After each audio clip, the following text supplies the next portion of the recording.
So, 2 rounds to go in this enterprising 6-rounder between Ojay Abrahams in black and Vince Rose in white.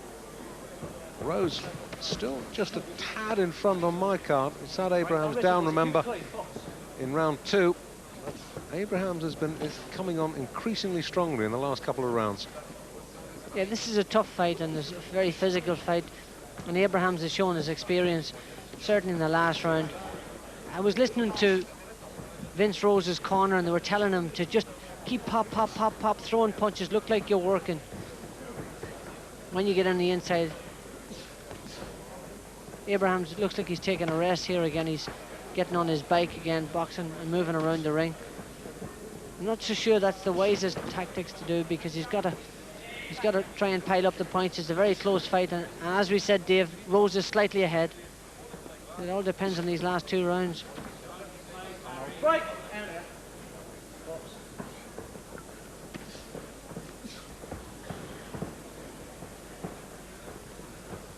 Rose changing to southpaw. It's a good way of keeping somebody off you. That's what I always found in sparring. You want to confuse somebody, keep them off you, just switch around, and it's a way of getting a breather.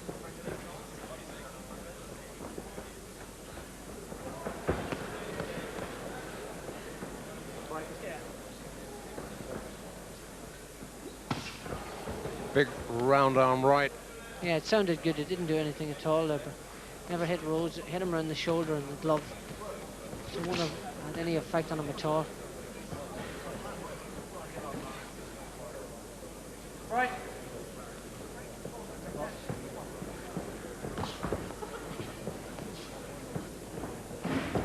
I've noticed that in the fights that I've seen Abrahams have that have been tiring and been well contested by his opponent, he's found it difficult in the latter stages of tough fights to hold his concentration and to hold his composure in particular. Yeah, he's really swinging and winding the power into those shots, but they're a bit, as I say, a bit round the side, a bit wild, and they're not actually hitting the target area. Right.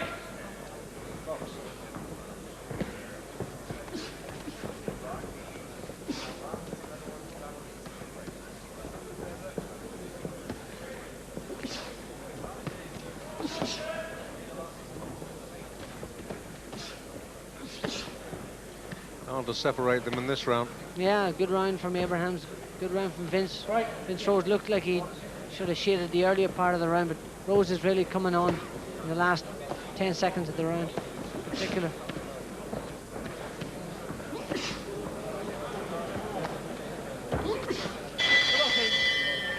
And really that round, if you like, takes in the story of the whole fight.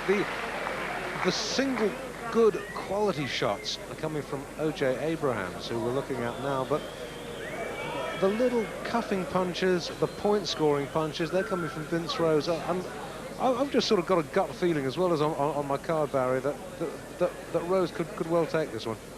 Yeah, I have got to give him the fact that these rounds have been so close. Rose is maybe a shade in front, but it could be the other way. Depends what way the referee sees it, but it certainly could be the other way, and I wouldn't argue.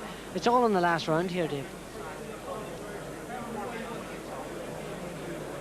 Over the other side of the ring, Vince Rose, Jason King working with him there.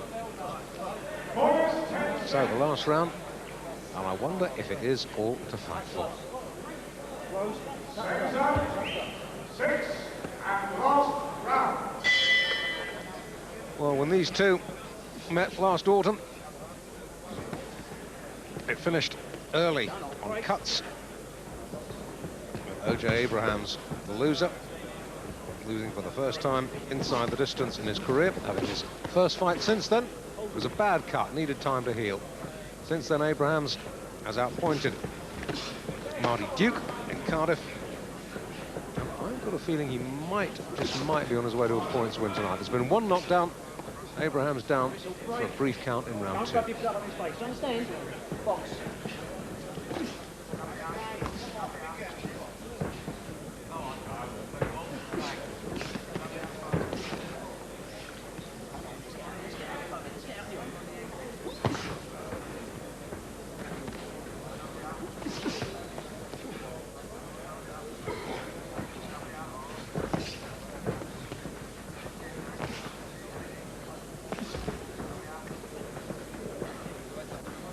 Minute gone of the round. Yeah, Not the this is easiest one to score, Barry. Exactly, I was just going to say that. Very even. These guys are very well matched. Good competitive fight. It's been physical and tough, and each of them have landed their fair share of scoring blows. Abrahams has landed the harder shots. You can just see an example of that left hook. The vast majority of his good punches have missed the target area, but he's tried very hard, so it's really close fight. Yes, you could understand why Abrahams was a little bit tentative in the early part after losing on cuts last time out, and I think that if he does lose, it'll be that hesitancy that he first showed in the first couple of rounds. That hesitancy might cost him the contest, because it's been nip and tuck ever since. Yeah, I would say that on the inside he's tried really hard, but he seems to have wasted a lot of his energy hitting Rose around the shoulders and missing him with those like big swings. He's landed his fair share, but the most of them have gone round and missed, just like that right hand. And Rose has been doing a lot of sort of little arm punching, but they've been scoring, and he's been letting them go. That's right.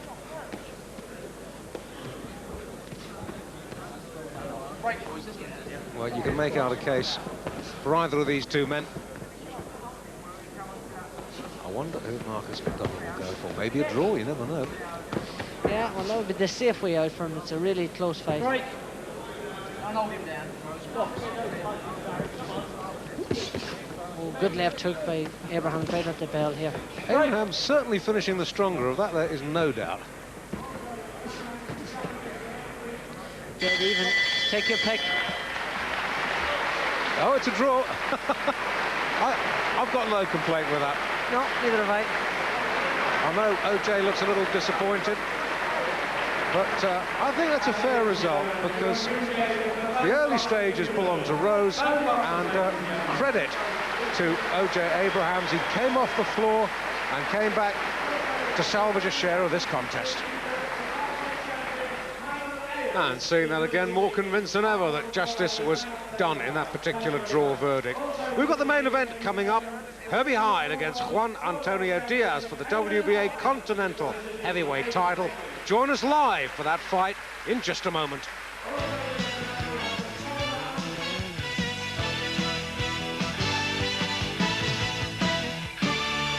Boxers tonight.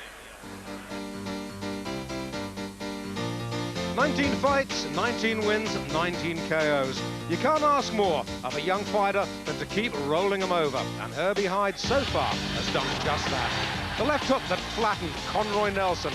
The WBC International Heavyweight title was Herbie Hyde's, but still a relatively obscure fighter until Riddick Bowe decided he could be in line for a world title shot. Riddick Bowe and his manager has made a comment, and they haven't come back to it yet. We've asked them, we told them we want to fight them, so Riddick Bowe is the one who's running away. I'm waiting for him. In my mind, I believe I'm the best heavyweight in the world. It's up to anyone, it's up to people what they think, but in my mind, I believe I'm the best heavyweight today in the world. Really? Well, judge for yourself. Here's a very young Herbie, making his professional debut on the 24th of October, 1989. The opponent, L.A. Williams. The venue, your call. This is round 2. So, the career was started. Here's John Joe Green at the Bowlers Club in Manchester, roughly a year later. The result, the same. As for the taxi driver from South Wales, Chris Jacobs, well, he put up spirited resistance, but not quite spirited enough. Round 1, it was all over.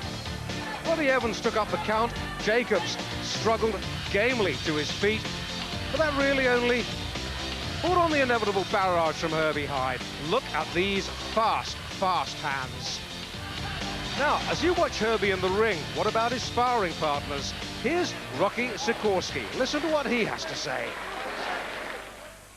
Well, I fought 5 former world champions, including George Foreman, and knocked out Leon Spinks, and ain't nobody hits like Herbie Hyde. Herbie Hyde hits you, he hits you. The Dancing Destroyer, what a name. He moves and tears you apart. There's nobody hits like Herbie Hyde. Nobody. Well, we've seen that so far. What about Ricky Parkey? He's the former IBF World Cruiserweight Kind of Champion. boxers that, you know, he's got natural ability. He's got fast hand, speed. Hits harder than any of the boxers that I ever fought. And Herbie's one of the hardest punching combination of guys I ever had the chance to get in the ring with. That's even his harder combination than Tyson did. Well, that's real praise. He can hit and he can dance as well. He'd never gone further than 6 rounds until he faced Jean Chaney on the 8th of September 1992. This was Herbie, not quite at his best, but still good enough to beat Chaney. This is round 7. Was his stamina suspect? Well, some said yes. Herbie had definitely other ideas. Stamina, no problem. Well, I've done 7 runs in the gym. I've sparred hundreds of runs. I do 7 runs. I've done 15 runs, 12 runs. I've done the runs in the gym. If they go 1 run, 2 runs, 3 runs, it's up to them. So we know the stamina's okay, but what about his chin? Well, nobody's ever actually walloped Herbie on the chin and seen the results. Craig Peterson had other ideas. Watch this in Antwerp. The referee called break. The punch hit Herbie. He briefly touched down. However, Craig Peterson was to pay dearly for his temerity. Round 6 of this contest in Antwerp. Herbie's WBC International Heavyweight title at stake, and Peterson getting a real beating. That's my been cause it's part of learning. About 2 years ago, Jim McDonough told me, when you get caught, when you get a gut eye and you come back and win a fight, that's when I would say you're going to be somebody. That was 18 fights, 18 wins. The toughest opponent yet at the Alexandra Palace just before Christmas last year. The American, James Pritchard. Round 1, a disaster for Pritchard. Round 2 wasn't so hot either. So, 19 fights, 19 wins, 19 stoppages. Here's Ricky Parkey once again. And the guy he get ready to fight tonight, I feel sorry for.